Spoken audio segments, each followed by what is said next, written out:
వాసుబాబు గారు వారి ప్రమాణ స్వీకారోత్సవం సందర్భంగా ఈ కార్యక్రమానికి విచ్చేసినటువంటి ఆంధ్రప్రదేశ్ రాష్ట్ర రథసారథి శ్రీ బికే మల్లారెడ్డి గారు, అలాగే ఢిల్లీ నుంచి విచ్చేసినటువంటి జాతీయ నేతలు డాక్టర్ శ్రీ రాజీవ్ కుమార్ శ్రీవాత్సవ్ గారు, అలాగే రాష్ట్రీయ సామాజిక సమరసతా సంఘటన జాతీయ అధ్యక్షులు గౌరవనీయులు శ్రీ రాజు సింగ్ చంద్రవంశీజీ, అలాగే ఈ కార్యక్రమానికి ఆంధ్రప్రదేశ్ రాష్ట్ర ప్రధాన కార్యదర్శి వర్యులు శ్రీ శ్రీ శ్రీ శ్రీ పూజ్య కళ్యాణానంద స్వామీజీ, అలాగే ఆంధ్రప్రదేశ్ ఉత్తరాంధ్ర జిల్లాల ఇన్ఛార్జ్ మరో ప్రధాన కార్యదర్శి శ్రీ వందరాజు సత్య గారు, వారు వేదికను అలంకరించాలి. అలాగే మన తెలంగాణ రాష్ట్ర అధ్యక్షులు శ్రీ రమేష్ రెడ్డి గారు, అలాగే ప్రముఖ సామాజికవేత్త జాస్తి సురేష్ బాబు గారు, అలాగే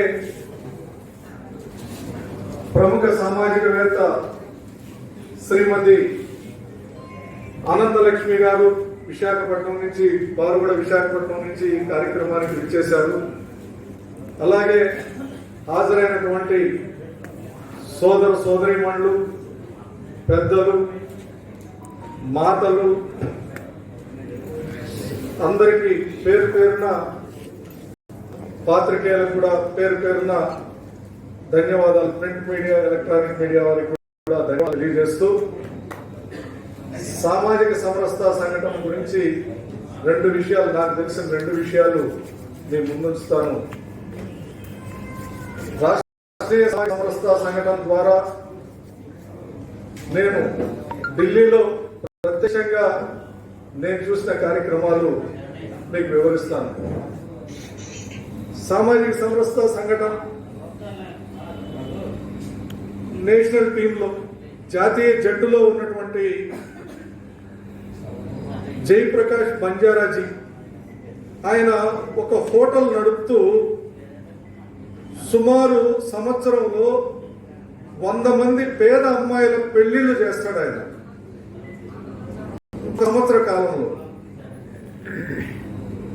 నేను చూసి చాలా ఆశ్చర్యపోయాను. మనం ఇంట్లో ఒక పెళ్లి, ఒక అమ్మాయి పెళ్లి చేయాలంటేనే ఎంత చిన్నప్పటి నుంచి పెరిగేదాకా, పెళ్లి చేసేదాకా ఆలోచిస్తూనే ఉంటారు తల్లిదండ్రులు. సామాజిక సమరసతా సంఘటనలో జాతీయ నాయకత్వం ప్రతి ఒక్కరూ పేద అమ్మాయిలకి సంవత్సరంలో ఖచ్చితంగా విధిగా ఏ పేద అమ్మాయికైనా పెళ్లి చేయాలి, ఇది విధిగా తీసుకున్నటువంటి నిర్ణయం. అలాగే మా రాష్ట్రీయ అధ్యక్షులు శ్రీ రాజు సింగ్ చంద్రవంశీజీతో 2 రోజుల ప్రయాణం నాకు ఢిల్లీలో. ఒక పేద అమ్మాయికి మాట ఇచ్చాడు ఆయన, పేద అమ్మాయికి పెళ్లి, 3వ రోజు పెళ్లి. ఈ రోజు మేమిద్దరం ఢిల్లీ వీధుల్లో నడుస్తున్నాం, ఇంకా ఏర్పాట్లు ఏమీ కాలేదు. ఆయనకి టెన్షన్ ఉందో లేదో కానీ నాకు టెన్షన్ మొదలైంది. 3వ రోజు పెళ్లి ఎలా చేస్తాడో ఏమో, నాకు టెన్షన్ స్టార్ట్ అయింది. పేద అమ్మాయి జీవితం చూశాను. చాలా అవలీలగా పెళ్లిని నా కళ్ళతో చూశాను. నేను ఇంతకీ ఈయన పెళ్లి చేస్తా, మాటలు చెప్తున్నాడా ఏం అర్థం కాలేదు. కానీ 3వ రోజు చూస్తే అంగరంగ వైభవంగా పెళ్లి నిర్వహించాడు. 3 రోజుల ముందు ఏం ఏర్పాటు లేదు.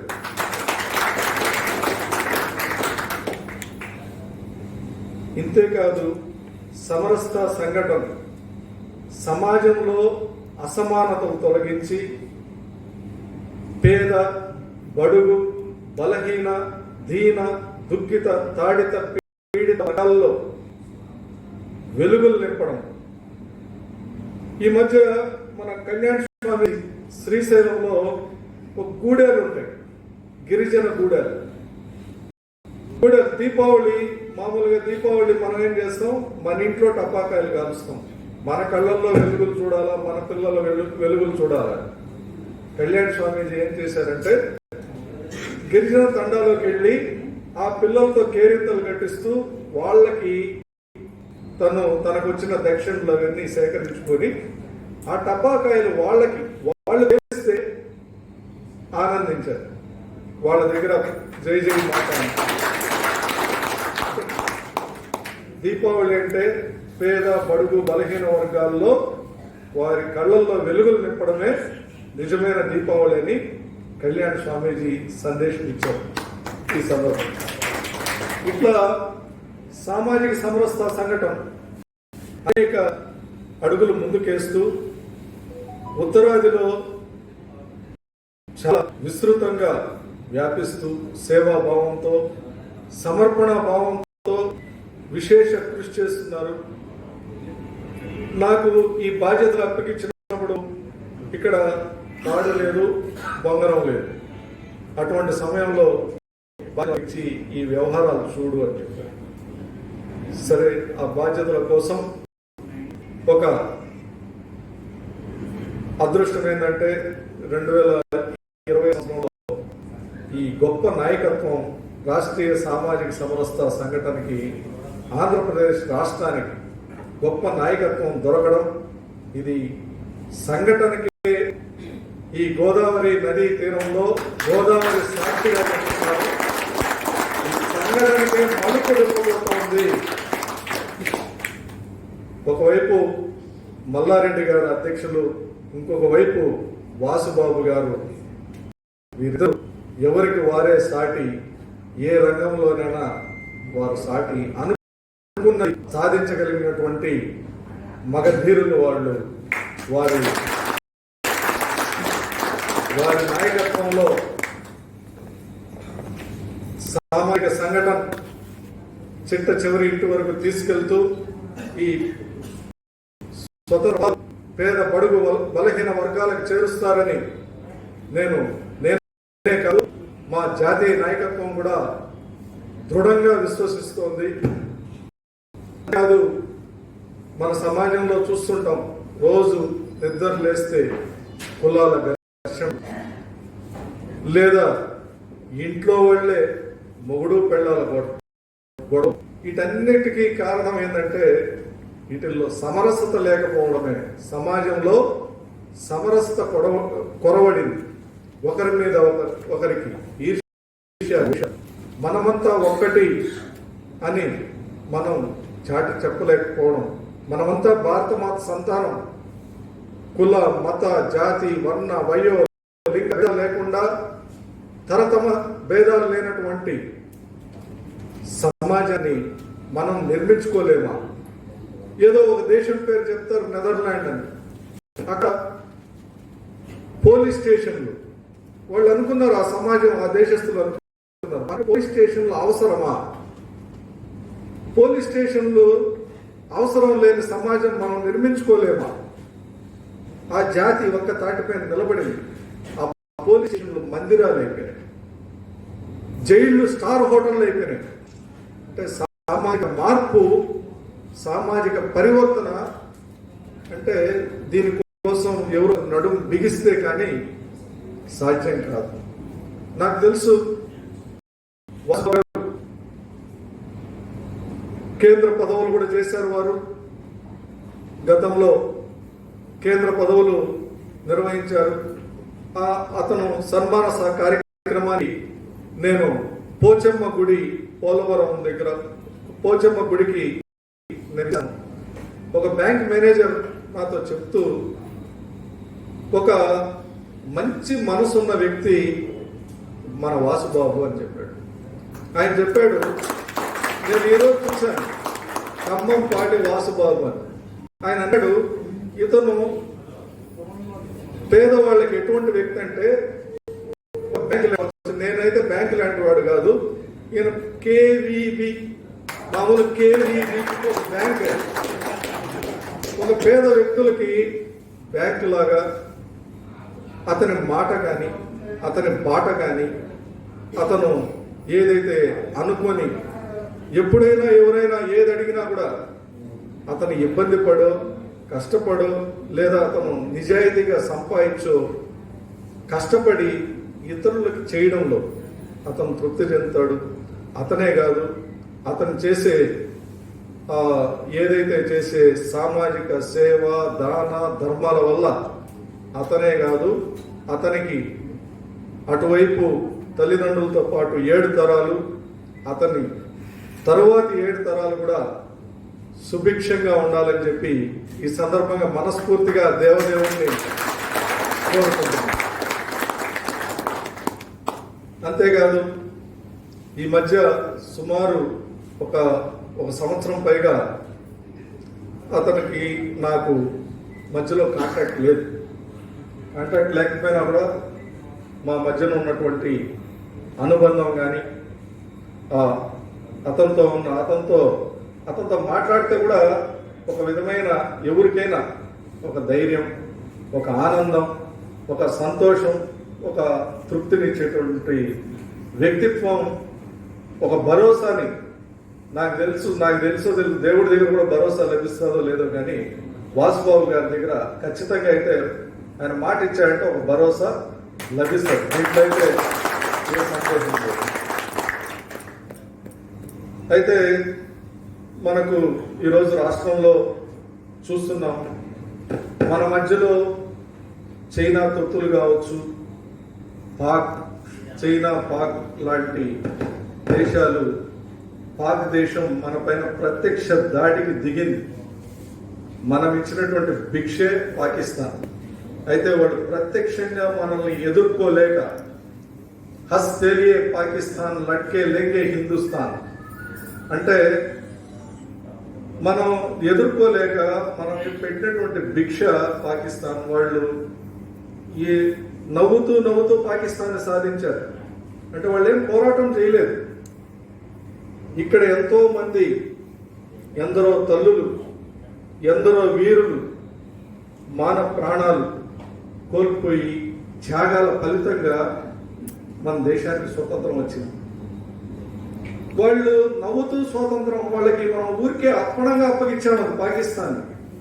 కానీ వాళ్ళు ఏమన్నారు, హస్తేలే పాకిస్తాన్ లట్కే లెంగే హిందుస్థాన్. మనం నవ్వుతూ పాకిస్తాన్ సాధించాం, ఈ పోరాడి హిందుస్థాన్ని సాధిస్తాం అనేది వాళ్ళ నినాదం. అయితే 4 సార్లు యుద్ధాలు చేశారు. యుద్ధంలో మన సైనికుల ధీరత్వానికి చిత్తైపోయారు పాకిస్తాన్. చిత్తైపోయిన తర్వాత ఈ దేశంలో అంతర్గత సంక్షోభం ఏదో ఒక రకంగా, కుల మత ఏదో ఒక రకంగా ఇక్కడ అంతర్గత సంక్షోభం సృష్టించి, ఇక్కడ గొడవలు సృష్టించి, లేదా ఇక్కడ బాంబులు పెట్టి అమాయకుల్ని, మనకు తెలుసు తీవ్రవాదులు ఎంతమంది బాంబులు పెట్టారు. ఆ తర్వాత జిహాద్ పేరుతో మన దేశం పైకి వచ్చారు. ఒకవైపు పాకిస్తాన్, ఇంకొక వైపు చైనా అయితే మూలాల్లోకి వెళ్ళిపోయింది. మన ఫార్మా కంపెనీలకి రా మెటీరియల్ చైనా అందిస్తుంది. చైనా ఒక మాఫియాలకి, ఇక్కడున్న మాఫియాలకి చైనా చేయూతను అందిస్తుంది. ఇక్కడ చైనాకి సంబంధించి రకరకాల వర్గాలు ఇక్కడ ఉన్నారు. చైనా ద్వారా డబ్బులు తీసుకొని ఇక్కడ మన దేశంలో అంతర్గత సంక్షోభం సృష్టించడానికి, అది ఆ ఉద్యమం కావచ్చు, రైతు ఉద్యమం కావచ్చు, ఇంకొక ఉద్యమం కావచ్చు, ఏదో ఒక రకంగా అంతర్గత సంక్షోభం సృష్టించి ఈ దేశాన్ని కబళించాలని ఈ చైనా పాక్ లాంటి దేశాలు ఎదురు చూస్తున్నాయి.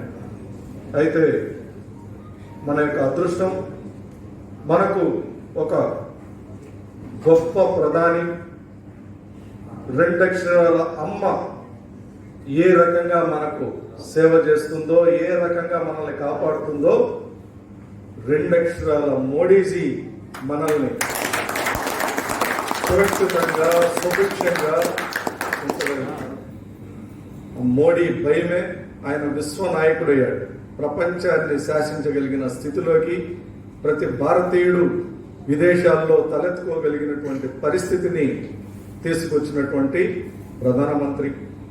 మనకు అటువంటి ప్రధానమంత్రి దొరకడం కూడా అదృష్టం. మనం భారతీయులు ఎన్నో జన్మల పుణ్యఫలం. అటువంటి కారణ జన్యుణ్ణి మనం ప్రధానమంత్రిగా మనం పొందడం ఆయనలో మనం గమనించవచ్చు.